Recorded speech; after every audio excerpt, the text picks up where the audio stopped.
बेटियां अपने मायके सिर्फ लेने के लिए आती हैं।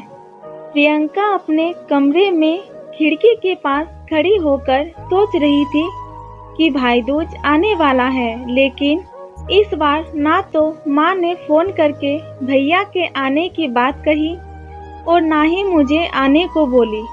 ऐसा कैसे हो सकता है? हे भगवान, मेरी मायके में सब ठीक हो।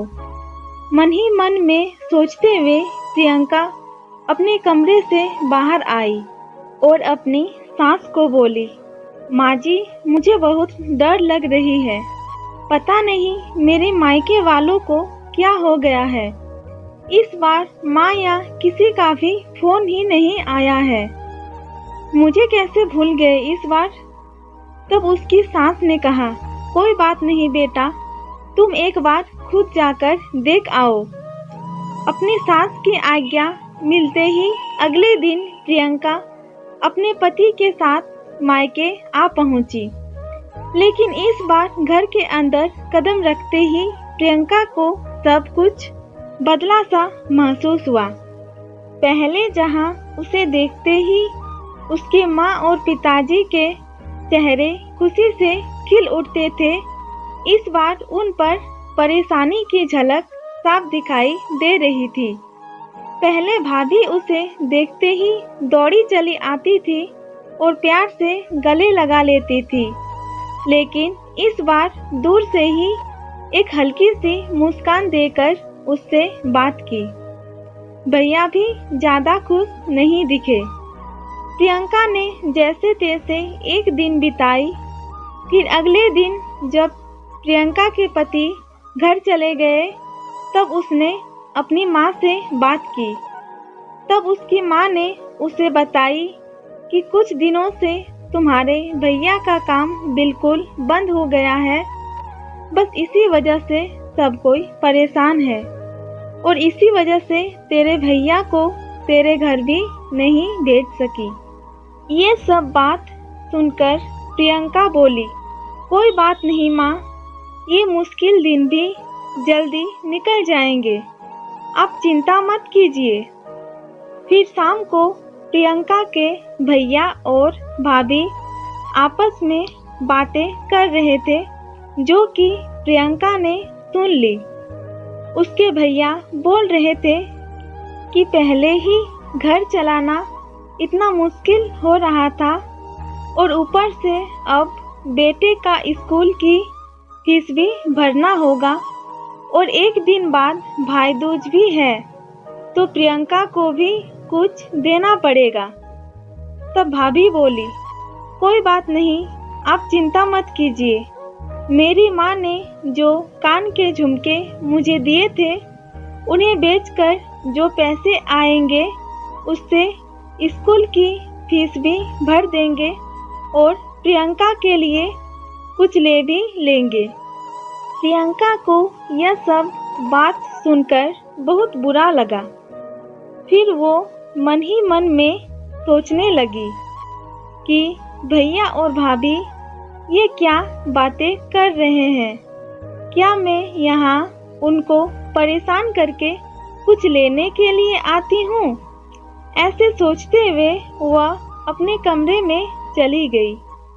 फिर सोचते सोचते उसे याद आया कि शादी से पहले जब वो नौकरी करती थी, तो उसने बड़े शौक से अपनी पहली सैलरी लाकर पापा को दी थी।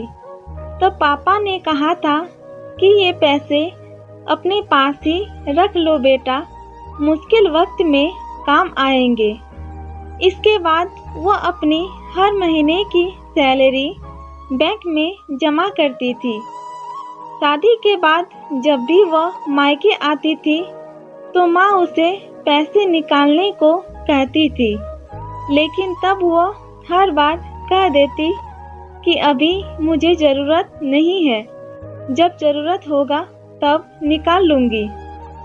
अब आज उन पैसों की उसके परिवार को ज़रूरत था, इसीलिए वह अगले दिन ही सुबह को अपने भतीजे को साथ लेकर बैंक गई और सारे पैसे निकाल ली। पहले उसने अपने भतीजे का स्कूल की फीस जमा की और फिर घर का जरूरी सामान खरीदकर घर वापस आ गई। फिर अगले दिन जब प्रियंका ने अपने भैया का टीका किया तो उसके भैया ने भरी आंखों से उसके हाथ में 100 का नोट रख दिया। प्रियंका मना करने लगी तो भैया बोले, ये तो शगुन है पगली, इसे मना मत करना। तब प्रियंका बोली, भैया बेटियां मायके शगुन के नाम पर कुछ लेने नहीं आती है, बल्कि अपने माता पिता की अच्छी सेहत की कामना करने और भैया भाभी को अपने माता पिता की सेवा करते देख उन्हें ढेर सारे दुआएं देने के लिए आती है। वो जितनी बार मायके की दहलीज पार करती है, ईश्वर से उस दहलीज की सलामती की दुआएं मांगती है। जब मुझे देखकर माँ पापा के चेहरे पर रौनक आ जाता है, भाभी दौड़कर गले लगाती है, आप भी खुश हो जाते हैं, तब मुझे मेरा शगुन मिल जाता है। फिर अगले दिन प्रियंका अपने मायके से विदा लेकर ससुराल जाने के लिए जैसे ही दहलीज के पार कदम रखी, तभी उसके भैया का फोन बज उठा। वो फोन एक कंपनी के तरफ से था। कुछ दिन पहले उसके भैया एक इंटरव्यू देकर आया था, जिसमें उसका सिलेक्शन हो गया। तब वे सोचने लगे कि सही में बेटियां अपने मायके कुछ लेने के लिए नहीं आती हैं, बल्कि अपनी कीमती दुआएं देने आती है। जब वे घर की दहलीज पार कर अंदर आती है, तो बरकत भी अपने आप भीतर आ जाती है। ये सब सोचते हुए उसके भैया के आंखों से खुशी के आंसू बहने लगे। दोस्तों, बेटियां अपने मायके कुछ लेने के लिए नहीं आती है।